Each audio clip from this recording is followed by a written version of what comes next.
Mesdames et messieurs, bienvenue et merci de votre fidélité à la télévision Isanganiro. Voici les grands titres de ce journal. Les élus du peuple s'inquiètent de la quantité insuffisante des fertilisants organo-minéraux produits par l'industrie FOMI. Ils demandent qu'il soit autorisé aux grossistes d'importer ces engrais. Et c'est en offre de soulagement pour les usagers des frontières burundo-rwandaises. Ces derniers se réjouissent de la réouverture de ces frontières. Toutefois, ils demandent qu'il soit levé les frais de test Covid. Et le barreau de Bujumbura dénonce les graves violations de règles de procédure pénale observées dans l'arrestation et la conduite en prison de Mimba de l'avocate Sandra Ndaïdzeye. Voilà pour les grands titres de ce journal. Tout de suite, les détails.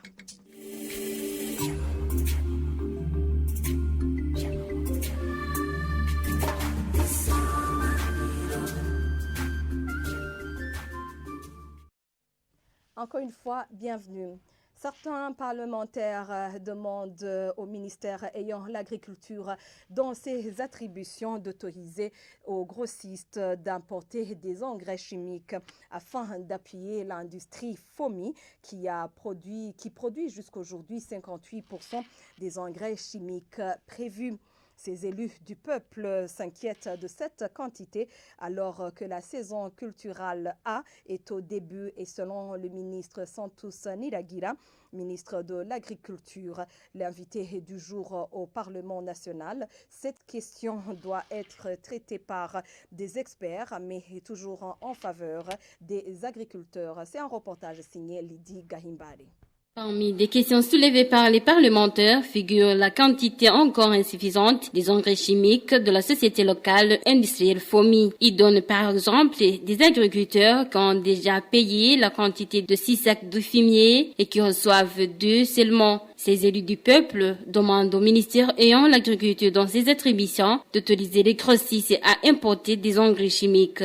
Sur ces inquiétudes, Sanctus Niragira, ministre de l'Agriculture, a indiqué que des experts vont analyser les modalités de faisabilité pour faciliter les agriculteurs. Une autre question soulevée par ces députés est le manque de stock ou de hangars pour conserver les semences qui se trouvent seulement au chef-lieu des communes ou des provinces. Sanctus Niragira, ministre de l'Agriculture, tranquillise que son ministère continue le projet de construction des hangars ou des stocks pour les semences.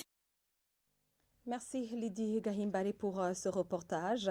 La création de pénuries artificielles de carburant constitue un défi à la disponibilité effective de ce produit.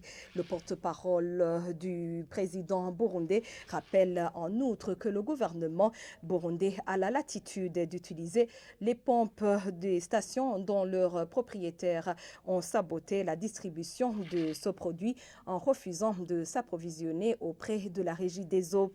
Alain Diomède Nzeimana l'a annoncé au cours de l'émission publique animée ce vendredi par les porte-paroles des institutions publiques à Kayanza. Suivez-le, il est traduit en français par Jean de Dieu Irakoze.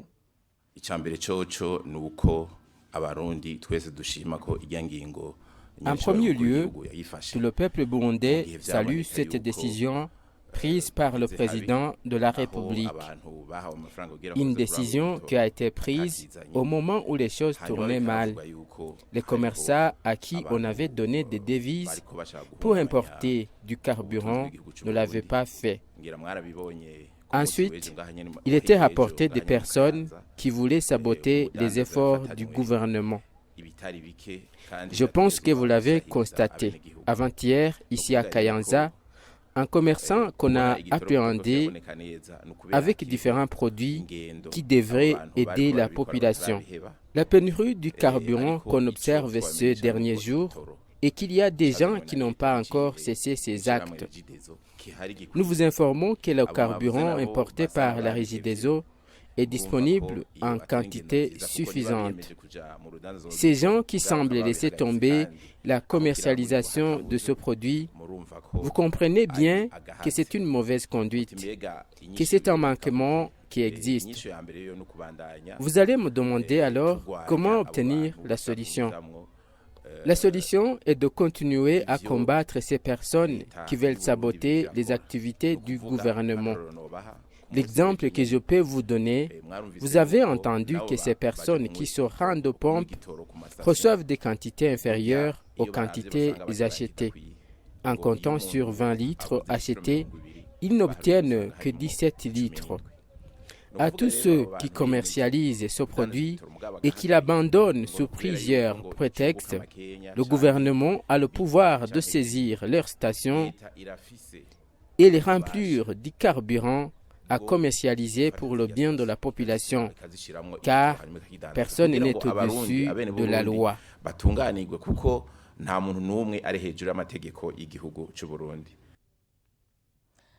Je vous le disais en titre, certains habitants qui vivent près de la frontière de Rouwa, c'est en province Chibitoke, dans une zone frontalière avec le Rwanda, se réjouissent de la décision prise d'ouvrir cette frontière. C'était cette frontière qui était fermée depuis un certain temps. Cette dernière a été ouverte depuis la petite matinée de ce vendredi vers 6 heures du matin. Ces habitants dénoncent néanmoins les frais équivalents à 15 000 francs pour effectuer le test Covid. Ils demandent que cet argent soit levé. Ils demandent aussi la permission pour les ressortissants des zones frontalières avec le Rwanda de pouvoir réutiliser la carte d'identité burundaise pour traverser cette frontière. Suivez Jean-Pierre Nyongabo, c'est un de ces habitants de cette localité.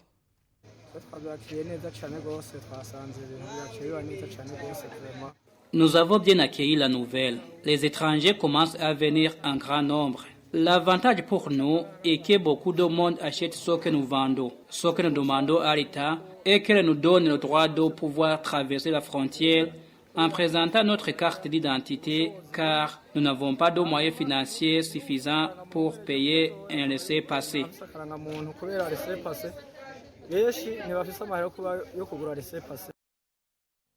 Ce journal continue sur la télévision Isanganiro.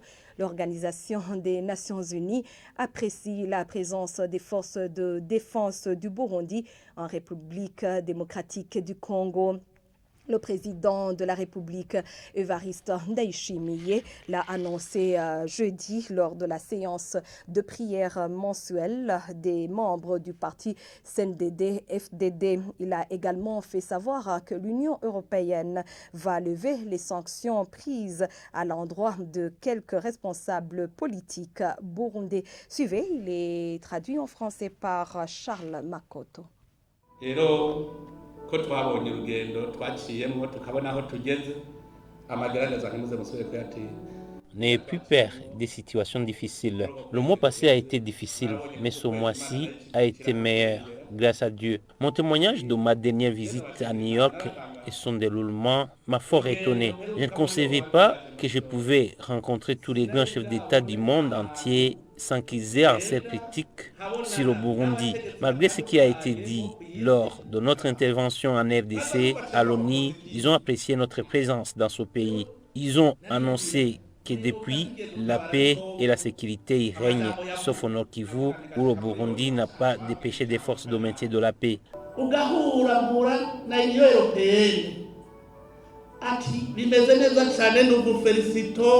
L'Union européenne nous a également félicité si les étapes déjà franchies. Elle a également déclaré que les sanctions individuelles prises à l'encontre de certains responsables politiques seront bientôt levées. J'ai également organisé une réunion avec des grands entrepreneurs américains pour voir comment faciliter des potentiels investissements au Burundi. L'autre grand problème était celui de la pénurie du carburant.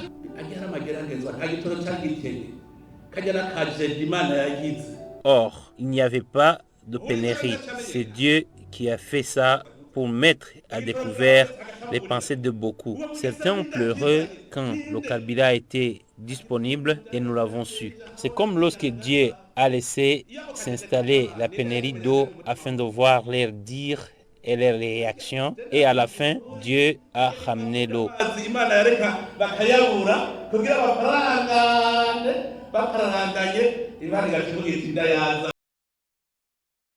Page justice de cette édition, le Conseil de l'ordre du barreau de Bujumbura se dit étonné de l'arrestation et de la conduite dans la prison centrale de Mimba de l'avocate Sandra Ndayizeye.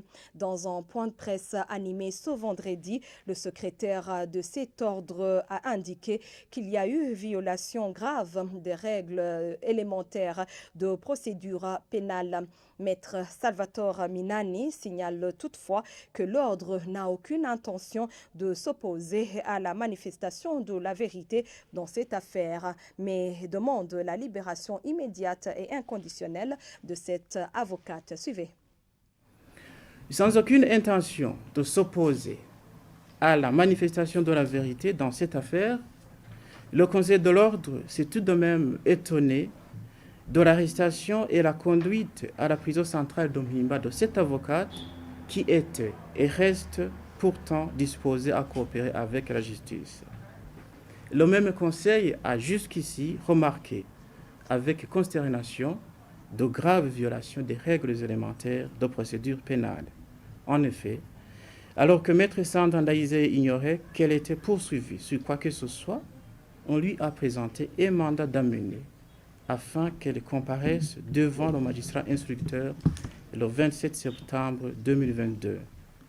Il faut préciser qu'un tel mandat est généralement décerné contre une personne qui a refusé de comparaître, comme nous l'enseignent les dispositions des articles 116 et 396 du Code de procédure pénale, livre 2.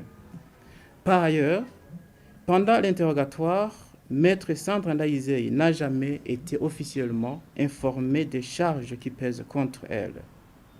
Il s'agit d'une situation qui constitue, une fois de plus, une grave violation du Code de procédure pénale en son article 138, dernier paragraphe, ainsi que l'article 9, paragraphe 2 du Pacte international relatif aux droits civils et politiques qui se lit comme suit.